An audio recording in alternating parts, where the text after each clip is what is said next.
नमस्कार दोस्तों, आज है 24 अक्टूबर। आइए देखते हैं आज की ताजा खबरों को। उससे पहले आप वीडियो कहां से देख रहे हैं कमेंट करके जरूर बताइएगा और इसी तरह की ताजा खबरों के लिए हमारे चैनल को सब्सक्राइब जरूर कीजिएगा। दिवाली के बाद दिल्ली और उसके आसपास की शहरों की हवा बहुत ज्यादा खराब हो गई है। इस बार प्रदूषण का स्तर पिछले 4 सालों में सबसे ज्यादा दर्ज किए गए हैं। दीपावली की रात पटाखा जलाने के बाद राजधानी की हवा जहरीली हो गई और अगले दिन सुबह ही धुंध और धुएं की चादर छा गई। दिल्ली में एयर क्वालिटी इंडेक्स यानी AQI 440 के पार पहुंच गया, जो बहुत ही खराब श्रेणी में आता है। सिर्फ दिल्ली ही नहीं बल्कि नोएडा, गाजियाबाद, गुरुग्राम और फरीदाबाद जैसे शहरों में भी प्रदूषण का स्तर बहुत बढ़ गया है। दिल्ली में पिछले 4 सालों में ऐसा खराब प्रदूषण पहली बार देखा गया है। वैज्ञानिकों का कहना है कि दीपावली के दौरान लोगों ने खूब पटाखे जलाए, जिससे हवा में धूल और जहरीले कणों की मात्रा बढ़ गई। ऊपर से भी हवा बहुत धीमी चल रही थी और तापमान भी गिरा हुआ है, जिससे प्रदूषण नीचे ही फंसा रह गया और फैल नहीं पा रहा है। इस वजह से सुबह और शाम के समय दिल्ली में सांस लेना भी मुश्किल हो गया है। अस्पतालों में डॉक्टरों ने लोगों को सावधान रहने की सलाह दी है, खासकर बच्चे, बुजुर्ग और सांस के हार्ट के मरीजों को। उन्हें बाहर कम निकलने, मास्क पहनकर घर के अंदर रहने, साफ हवा में रहने की सलाह दी है। प्रदूषण बढ़ने की वजह से लोगों की आंखों में जलन, गले में खांसी और सिर दर्द जैसी शिकायतें बढ़ गई है। विशेषज्ञों का कहना है कि अगर अगले कुछ दिनों में बारिश नहीं हुई या हवा तेज नहीं चली तो हालत और भी खराब हो सकती है। सरकार ने कुछ इलाकों में निर्माण कार्य और गाड़ियों के इस्तेमाल पर रोक लगाने जैसे कदम उठाने की बात कही है, ताकि हवा थोड़ी साफ हो सके।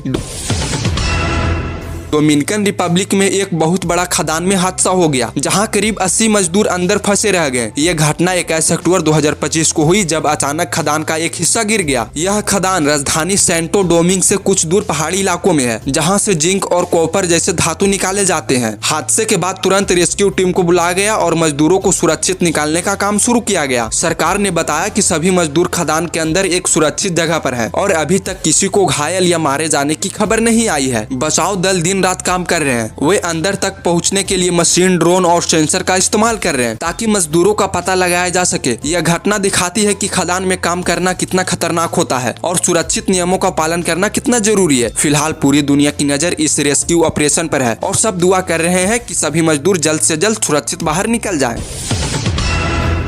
अमेरिका के राष्ट्रपति डोनाल्ड ट्रंप ने दीपावली के दिन प्रधानमंत्री नरेंद्र मोदी से फोन पर बातचीत की। उन्होंने दीपावली की शुभकामनाएं दी। ट्रंप ने कहा कि उन्होंने मोदी से व्यापार और ऊर्जा को लेकर चर्चा की है। उन्होंने मोदी को महान दोस्त बताया और कहा कि भारत और अमेरिका के बीच रिश्ते पहले से मजबूत हो रहे हैं। ट्रंप ने यह भी कहा है कि भारत अब रूस से तेल खरीदना कम कर रहा, लेकिन इस बात की भारतीय सरकार ने आधिकारिक पुष्टि नहीं की है। उन्होंने यह भी इशारा दिया है कि अमेरिका भारत पर कुछ व्यापारिक टैरिफ यानी आयात शुल्क को तब तक बनाए रखेगा जब तक भारत रूस से तेल लेना पूरी तरह से बंद नहीं करता है। हालांकि दोनों देशों के बीच बातचीत सकारात्मक माहौल में हुई और उम्मीद जताई जा रही है कि आने वाले समय में अमेरिका और भारत के बीच व्यापार और सहयोग और बढ़ेगा। दीपावली की रात पूरे भारत में करीब 62,000 टन पटाखे फोड़े गए, जिससे हवा में जहरीली धुआं फैल गया और प्रदूषण का स्तर कई गुना तक बढ़ गया। पर्यावरण एजेंसियों की रिपोर्ट के मुताबिक इस बार लोगों ने पिछले साल की तुलना में सबसे ज्यादा पटाखे जलाए, जिसकी वजह से हवा में PM 2.5 और PM 10 जैसी प्रदूषक तत्व बढ़ गए। इनका असर दिल्ली, नोएडा, पटना, लखनऊ, जयपुर और कानपुर जैसे शहरों में साफ दिखाई दिया, जहाँ लोगों की सुबह तक सांस लेने में दिक्कत आई, आंखों में जलन और गले में खांसी की शिकायत होने लगी। दिल्ली में तो हालत इतने खराब हो गए कि प्रदूषण का स्तर 4 सालों में सबसे ऊंचे स्तर पर पहुंच गया। डॉक्टरों ने बताया कि पटाखे से निकलने वाली धुआं और गैस बच्चे, बुजुर्गों और दिल के मरीजों के लिए बेहद ही खतरनाक होती है, क्योंकि ये फेफड़ा पर सीधे असर डालती है। कई शहरों में हवा इतनी खराब हो गई कि AQI गंभीर श्रेणी में पहुंच गया। विशेषज्ञों का कहना है कि अगर लोगों ने इसी तरह से पटाखे जलाना जारी रखा तो आने वाले दिनों में प्रदूषण और बढ़ेगा और सांस संबंधी बीमारियों का खतरा और भी ज्यादा बढ़ सकता है। इसलिए सरकार और पर्यावरण संगठनों ने लोगों से अपील की है कि अगले साल से दीपावली हरी और स्वच्छ दीपावली के रूप में मनाएंगे। दीपक जलाएंगे लेकिन पटाखे कम फोड़ेंगे, ताकि त्योहार की खुशी और सेहत दोनों बरकरार रहे। दीपावली के बाद अब पूरे उत्तर भारत में छठ महापर्व की तैयारी जोरों पर चल रही है। रोशनी के त्योहार खत्म होते ही बाजारों और गलियों में फिर से रौनक लौट आई है, क्योंकि अब लोग सूर्य उपासना के इस पवित्र पर्व की तैयारी में जुट गए हैं। दिल्ली, नोएडा, पटना, बनारस और लखनऊ जैसे शहरों में छठ घाटों की सफाई, रंगाई और सजावट का काम तेजी से हो रहा है। नगर निगम और प्रशासन ने घाटों पर साफ सफाई, रोशनी और सुरक्षा का खास इंतजाम शुरू कर दिए हैं, ताकि श्रद्धालुओं को कोई भी परेशानी न हो। वहाँ घर घर की महिलाएं छठ व्रत के लिए ठेकुआ, फल और प्रसादी शादी की तैयारी में लगी हुई है। बाजारों में गन्ना, नारियल, केला, सुथनी और बांस की टोकरी जैसी चीजों की खूब खरीदारी हो रही है। दिल्ली एनसीआर में कई इलाकों में छठ घाटों पर पानी भरने, तंबू लगाने और सुरक्षा के लिए पुलिस बल भी तैनात किए जा रहे हैं। डॉक्टर और पर्यावरण विशेषज्ञों ने भी अपील की है कि लोग इस बार छठ पूजा पर्यावरण के अनुकूल तरीके से मनाएंगे और नदियों में प्लास्टिक या कचरा न डालें। 4 दिनों तक चलने वाले इस व्रत में महिलाएं भगवान सूर्य और छठी मैया की पूजा करते हैं और परिवार की सुख समृद्धि की कामना करते हैं। दीपावली के तुरंत बाद छठ पर्व की हलचल पूरे उत्तर भारत में फिर से त्योहार का माहौल बन गया है।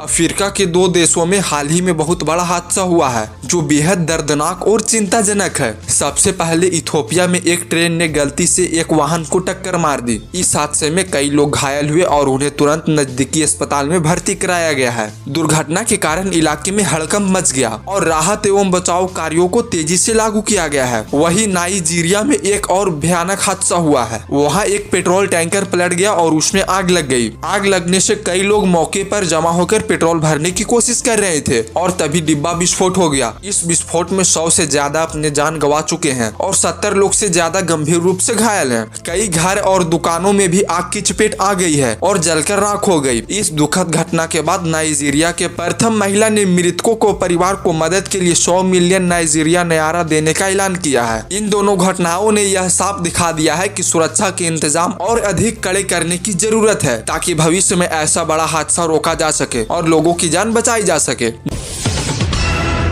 दिल्ली में 21 अक्टूबर 2025 को दीपावली के बाद बहुत हवा खराब हो गई। राजधानी में PM 2.5 का स्तर 448 माइक्रोग्राम प्रति घनी मीटर पहुंचा, जो सुरक्षित सीमा से 8 गुना ज्यादा है। कुछ इलाकों में यह 675 तक गया है। हर साल दीपावली के दिन हवा की गुणवत्ता बहुत ही बिगड़ जाती है और अगले दिन भी खराब रहती है। इस बार भी पटाखे को ज्यादा जलाने की वजह से हवा खतरनाक हो गई है। सुप्रीम कोर्ट ने रात को 8 बजे से 10 बजे तक ग्रीन पटाखे जलाने की अनुमति दी थी, लेकिन लोगों ने नियम को नहीं मानकर ज्यादा प्रदूषण फैलाने वाले पटाखों को जलाते रहे। इस वजह से दिल्ली के कई हिस्सों में एयर क्वालिटी इंडेक्स 351 तक पहुंच गया है, जो बहुत खराब माना जाता है। हवा खराब होने से लोगों को सांस लेने में दिक्कत, आंखों में जलन और अन्य स्वास्थ्य समस्याएं हो रही है। विशेषज्ञों ने कहा है कि लोग घर के अंदर रहे, मास्क पहनकर और बच्चों और बुजुर्गों को बाहर जाने से रोके। दिल्ली सरकार ने GRAP स्टेज सेकेंड लागू किया है, जिसमें डीजल जनरेटर और कोयला जलाने पर रोक लगाई गई है, लेकिन पटाखे के कारण इसका असर कम हो गया है। अब नागरिकों की जिम्मेदारी देखते हुए केवल ग्रीन पटाखे जलाने चाहिए और नियमों का पालन करना चाहिए ताकि हवा सुरक्षित रहे।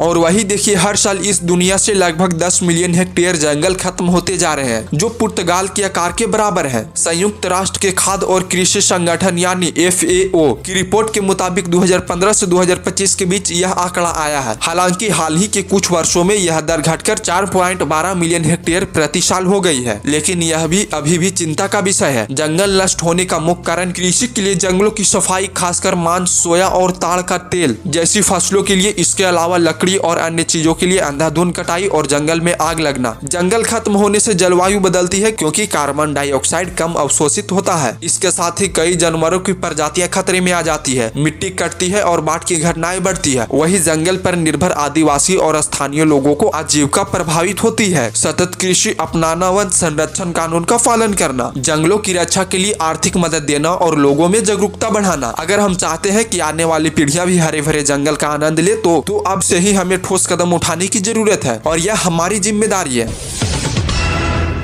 प्रधानमंत्री किसान सम्मान निधि योजना की 21वीं किस्त के बारे में जानकारी सामने आई है। इस योजना के तहत देश के छोटे और सीमांत किसान को हर साल आर्थिक मदद दी जाती है ताकि उनकी खेती और जीवन यापन में मदद मिल सके। इस बार पंजाब, हिमाचल, उत्तर प्रदेश और उत्तराखंड जैसे बाढ़ से प्रभावित राज्यों के लगभग 27 लाख किसानों को बैंक खाते में यह 21वीं किस्त जमा कर दी गई है। बाकी राज्यों को किसानों को अभी तक यह किस्त नहीं मिला है। मीडिया रिपोर्ट और विशेषज्ञों के अनुसार इस महीना यानी अक्टूबर 2025 में 21वीं किस्त आने की संभावना बहुत कम है और ज्यादा संभावना है कि किस्त नवंबर में आए। सरकार ने इस बारे में अभी तक कोई आधिकारिक घोषणा नहीं की है। किसान को सलाह दी जाती है कि वो अपने KYC और भूलेख का सत्यापन समय पर करवा ले, क्योंकि यह अगली किस्त पाने के लिए जरूरी है। साथ ही आधार कार्ड को अपने बैंक खाते से लिंक करवाना बहुत जरूरी है और अगर किसी किसान ने रजिस्ट्रेशन में कोई गलती की है तो उसे तुरंत सुधार लेना चाहिए। इस योजना के तहत किसानों को हर किस्त सीधे उनके बैंक खाते में भेजी जाएगी ताकि कोई भी बिचौलिया पैसा न ले सके। किसानों को चाहिए कि वह पीएम मोदी किसान के अधिकार वेबसाइट पर समय समय पर अपडेट देखते रहें और अपनी जानकारी सही रखें ताकि अगली किस्त में कोई दिक्कत ना आए। इस तरह प्रधानमंत्री किसान सम्मान निधि योजना किसानों के लिए आर्थिक सुरक्षा और खेती में स्थिरता का एक महत्वपूर्ण साधन बनी हुई है।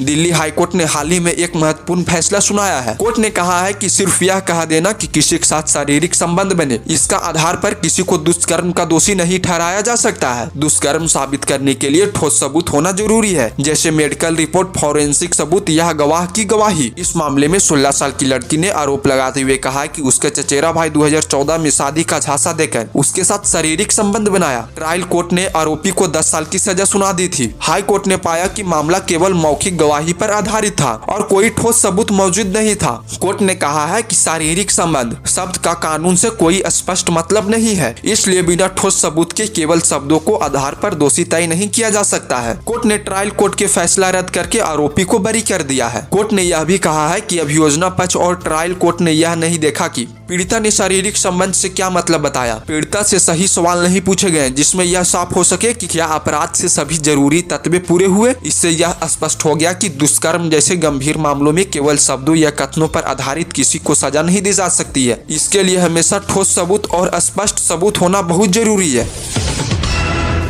उत्तर प्रदेश के पीलीभीत जिले में बरेली हरिद्वार हाईवे पर बुधवार तड़के एक बहुत बड़ा हादसा हुआ। तीर्थ यात्रा करके बरेली लौट रही बस अनियंत्रित होकर पलट गई। इस हादसे में बरेली की 18 साल की दुर्गे की मौके पर मौत हो गई और 20 लोग से ज्यादा घायल हो गए। घायलों को प्राथमिक इलाज के बाद जिला अस्पताल में भेज दिया गया है। हादसा सुबह करीब 3 बजे गाँव निसरा और सरदार नगर के बीच हुआ। बस में करीब 60 यात्री सवार थे। हादसा के कारण हाईवे पर लंबी कतार लग गई और यातायात प्रभावित हुआ। पुलिस ने करीब 1 घंटा बाद सड़क पर आवागमन बहाल किया। यह हादसा तीर्थ यात्रियों के लिए चेतावनी है कि यात्रा के दौरान सतर्क और सावधान रहना बहुत जरूरी है। पीएम मोदी ने अमित शाह को दी जन्मदिन की शुभकामनाएं। इस मौके पर प्रधानमंत्री नरेंद्र मोदी, रक्षा मंत्री राजनाथ सिंह, भाजपा के अध्यक्ष जेपी नड्डा, उत्तर प्रदेश के मुख्यमंत्री योगी आदित्यनाथ, बिहार के मुख्यमंत्री नीतीश कुमार और दिल्ली के मुख्यमंत्री सहित कई नेताओं ने उन्हें जन्मदिन की शुभकामनाएं दी। प्रधानमंत्री मोदी ने कहा कि अमित शाह बहुत मेहनती नेता है और उन्होंने भाजपा को मजबूत करने में बहुत योगदान दिया है। उन्होंने देश के लिए भी कई काम किए हैं। रक्षा मंत्री और अन्य नेताओं ने भी उनके अच्छे स्वास्थ्य और लंबी उम्र की कामना की है। अमित शाह का जन्म 22 अक्टूबर 1964 को मुंबई में हुआ था और वह प्रधानमंत्री मोदी के करीबी सहयोगी और भाजपा के प्रमुख राजनीतिकारों में से एक है। उनका जन्मदिन पर पार्टी कार्यकर्ताओं ने भी उन्हें बधाई दी और उनका काम की सराहना की।